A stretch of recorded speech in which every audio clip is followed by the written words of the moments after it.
Mapagpalang umaga sa lahat-lahat mga kamusang. Okay, ang katanungan po sa atin, sa pagkakaalam ko kamusang, hindi hinahanap ang mutya. Kusang dumarating po ata yan sa pagkakaalam ko lang. Pero di ako nagbabasa sa'yo. Yun yung sabi mga kamusang. Ganito po mga kamusang. Katulad sa buhay, pag may tiyaga, may nilaga. Kusang hinahanap, hindi kusang dumarating. Yun po.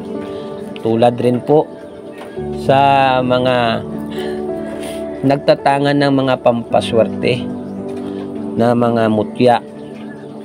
Hindi po kailangan na pahiga-higa lang po tayo tapos iisipin po natin darating yung blessings, darating yung mga swerte. Kailangan po natin hanapin, o sa trabaho po natin, lahat po yung mga tinatangan po natin na pampaswerte ay gagabay po yan, suswertehin po tayo. Ganon rin po yan mga kamusang sa paghahanap ng mutya. Paano po natin makamit na kung tayo ay may gusto natin na makakamit ng mutya para may proteksyon po tayo o pampaswerte sa buhay? Kung nakahiga lang po tayo o nagkakapi-kapi lang, nakaupo lang, kailangan po natin puntahan talaga sa lugar kung saan may mutya. Yun po ang marami na rin po yan kasi nagtatanong sa atin. Yun lang po yung explanation ko bro, at baka ma-short po tayo kasi mayroon pa tayong papakita. Ito mga kamusang, ito yung baging na pulupot. Baging na pulupot mga kamusang ay ginagamit rin ito ng mga antingero at antingira na isang panangkap na rin po sa pagkasa ng bao o langisan. Halimbawa sa langisan, mayroon po tayo ng baging. Baging na ito. And pag tayo po ay ilalakbay sa bundok mga kamusang, ito po, pag mayroon po tayo nito, pag nakadaan po tayo sa lugar na may ahas po mga kamusang, hindi po yan tutuklaw sa inyo o mangangagat. Pupulupot po yan. Pupulupot po yan sa gilid. Yan po yung bertod ng baging na pulupot mga kamusang. May nagsasabi na pilosopo, talagang ang baging talaga yan ay pumupulupot. Yes, pumupulupot talaga yung mga baging mga kamusang. Pero yan po ang bisa ng baging. May mga kinakarga po tayo na orasyon na dasal para mapaandar po natin. Lahat ng mga gamit ay may ginagamitan na pampaandar, pampagana, para magamit po natin, pamproteksyon man o pampaswerte. Yun. At eto mga kamusang, ito yung baging na lumusot sa isang kahoy mga kamusang. Ayan po yun. Ito yung baging. Ayan po, lumusot po yan. Ang baging po ito ay tested na rin po sa akin at subok na rin po sa kumuha sa akin. Ito yung ginagamit na sa pagkukuha ng mga examination o board exam. Mayroon po kasi sa akin na kumuha nito ay nakapasa po sa board examination, teacher at saka nurse. Yan po yung nakapasa sa board examination. Ito yung binalot lang sa pulang tela at nilalagay lang po sa bag o sa bulsa bago po tayo kumuha ng exam. May dala rin po ito na sa mga pagsubok o problema na kinakaharap mga kamusang, matutulungan po tayo nito.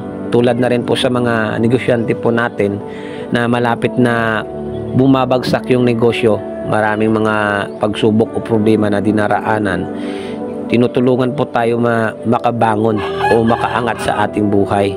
Sipag at tiyaga lang po, gagalaw-galaw po tayo. Hindi po natin iasa yung gamit na ito na may gamit tayo pampaswerte, uupo-upo lang tayo. Kailangan po ay gumalaw po tayo, gumawa po tayo ng paraan. Ang mga gamit ay gagabay lang. Ito po. Ito naman, karamihan may naghahanap po sa akin ito. Lalo na sa mga sabungero, sa mga mahilig sa sugal. Pero hindi ko po ito binabahagi sa mga mahilig sa mga sugal. Marami na rin po sa akin na mga sabungero na gusto sana makakuha ng mga gamit ng ganito, pero hindi ko po yon hindi ko po binabahagi kasi hindi ko po yan gawain. Lalo na po sa mga nagpapagawa sa akin ng gayuma, hindi ko po yan gawain, mga bro, mga sis. Kung ano ang para sa atin, yun lang ang atin. Wag po natin gamitan ng mga gamit na sa pilitan na maangkin po natin yung tao na hindi po para sa atin.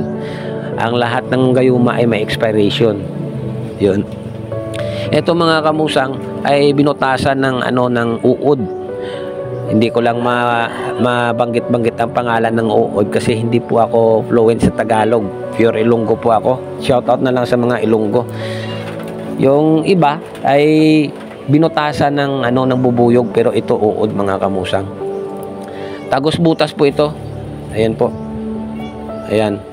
Ito mga kamusang, sa paggamit po ito, dito po, halimbawa pupunta po tayo sa sugalan o sa sabungan, pag tayo po ay may kursunada na manok, dito po sinisilip